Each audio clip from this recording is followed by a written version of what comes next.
Good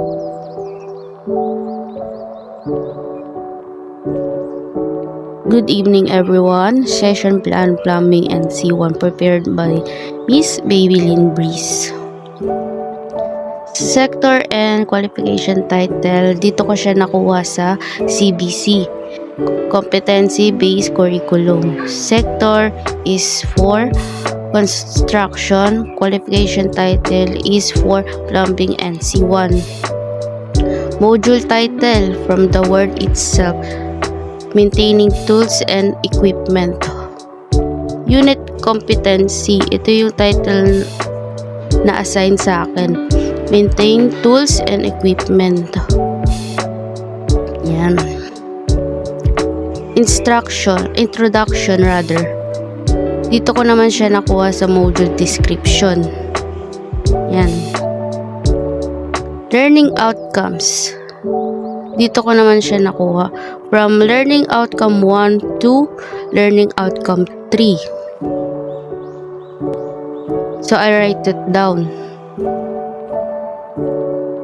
Learning content. Dito ko naman siya nakuha sa assessment criteria from 1 to 4. Methods. Dito ko naman siya nakuha sa methodologies. Lectures, demonstration, self-paced instruction, group discussion, presentation.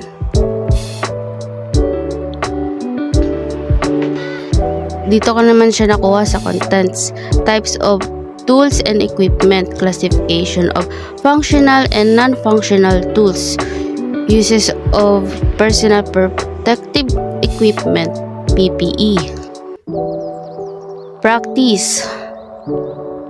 So, dito ko naman yan nakuha. Yan. Magkakaroon sila ng assessment. Exam. Resources. Dito naman yung kung saan pagmumulan or kung saan gaganapin. Yan.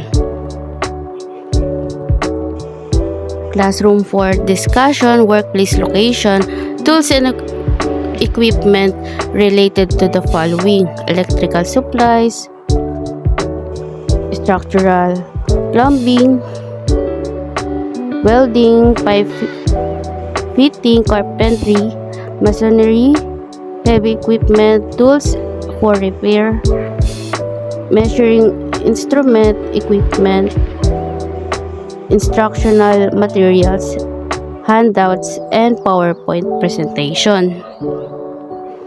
So, time, dito ko naman siya nakuha sa nominal duration, which is 4 hours. Same process on learning outcome number 2. So, this is the full summary of session plan I made.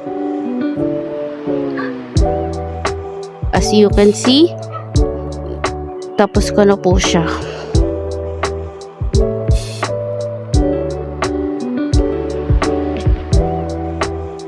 So, going back,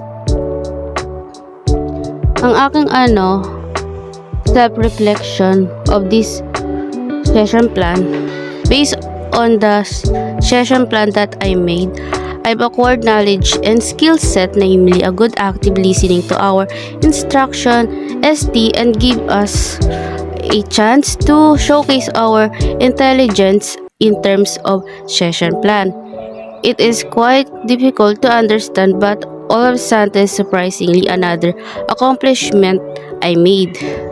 This session plan made me realize how important the session plan in school works, able to have proper arrangement, coordination, and time management to teach all students very well with no distraction at all and gain some knowledge from us as a future educator. So, yun lamang po. Thank you.